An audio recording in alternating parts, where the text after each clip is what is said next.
Hello, and welcome to the Mountain Valor podcast, where we empower veterans and their families with information, resources, and stories that matter. I'm your host, Kat Wittenberger, and it's great to have you here. This week, we snagged one of our favorite volunteers to share her experiences using numerous veteran-related education benefits for her family. Christy, thank you so much for being willing to chat with us today. Yeah, absolutely. I'm glad to be here.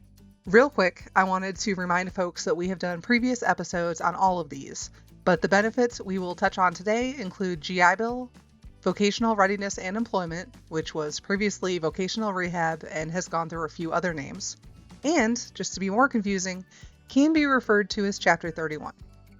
Another program is Chapter 35 of VA's Survivors and Dependents Educational Assistance Program, which can also sometimes just be called DEA. And then finally, to be more confusing, Virginia has the VMS DEP program, which is the Virginia Military Survivors and Dependents Education Program. Now, I know that's a lot, and links will be in the show notes for you to read up on all of these straight from the source as well. And please remember, everything we talk about is accurate as of February 2025, but these benefits can and do change, so please double check those links for the latest info. All right, Christy, can you tell us a little about what education benefits your family has used and what the differences are? I have primarily used the dependence programs that are out there. So that includes the Chapter 35 or DEA, and then the Virginia program or VinStep to fund all of my classes. And then what about your children? They have not been smart enough to take advantage of these programs. Oh. Yes, because once you realize how easy it is, there's no reason not to take advantage of it. And then it was your husband is actually the one who talked me into the VRNE program. And so I know he finished his bachelor's with that, and he's gone, I don't even know what number of masters he's on at this point. 2, 3, something like that. Now he's just showing off. But Yes.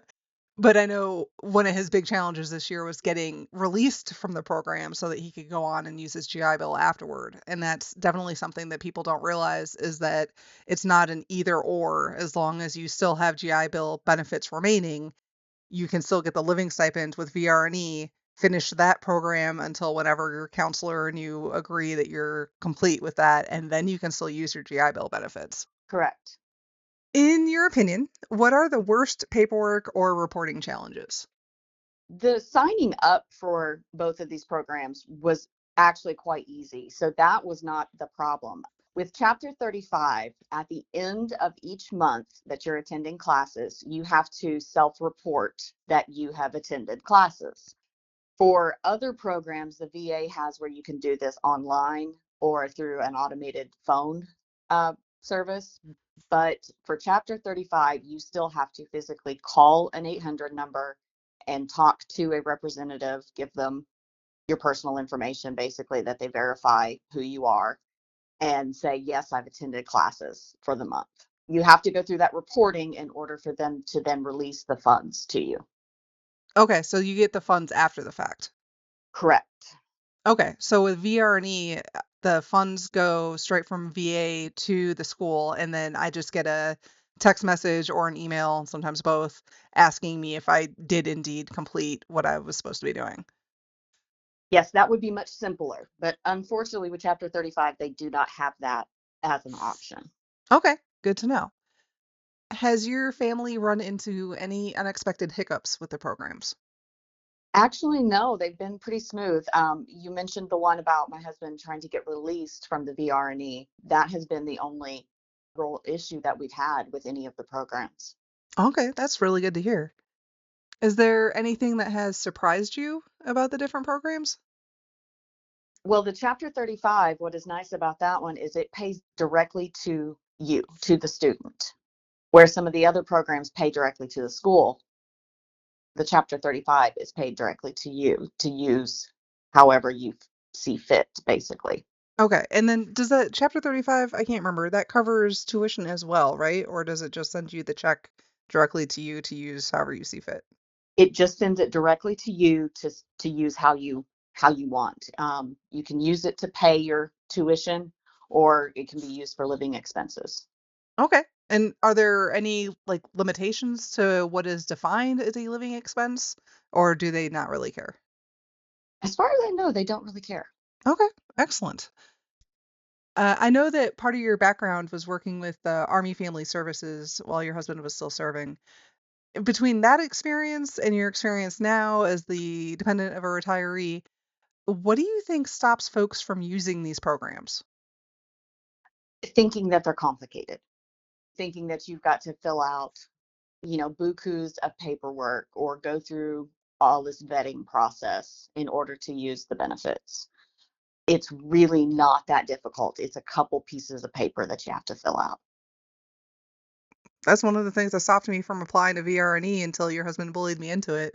Uh, And so for the VRD thing, you do have to do a packet where you kind of have to explain like where you're at, what you're trying to get to. And I've hmm had a few friends where what they wanted to do was going to exacerbate their disabilities. And so they got pushback from the VA saying, hey, we're not going to fund this because it's going to hurt you worse than you're already hurt.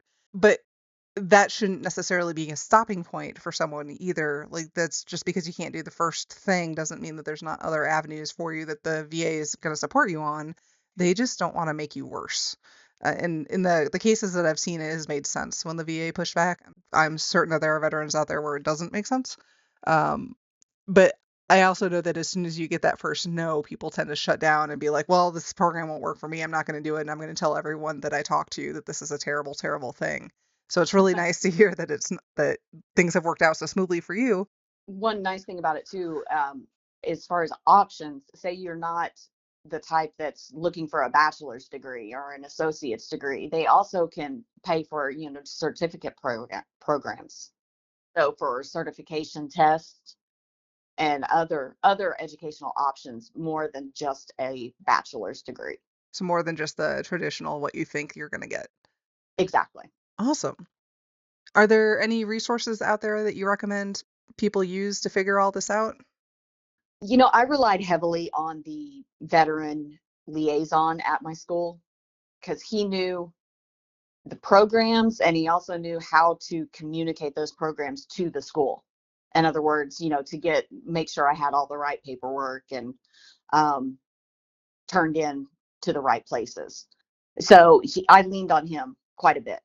So I would recommend finding out if your school has a military liaison that is familiar with all of these programs. Okay, that's awesome. I know Virginia Tech has a really active one. She comes to the New River Valley Veteran Service Organization meetings that are held about once a quarter, and she always puts out information of what's coming up and what's potentially changing and tries to help us out when we're trying to help other veterans out with explaining how things work. hmm All right, Christy, thank you again for taking some time to share your experiences and help others navigate this maze. And thank you to our listeners for joining us today on the Mountain Valor podcast. If you've got any questions about this episode or ideas for future ones, we'd love to hear from you. Connect with us on Facebook, Instagram, or through our website. If you find our podcast helpful, please like, share, and follow to help us spread the word and empower more veterans and their families. Until next week, take care, stay informed, and as always, thank you for your service. See you soon.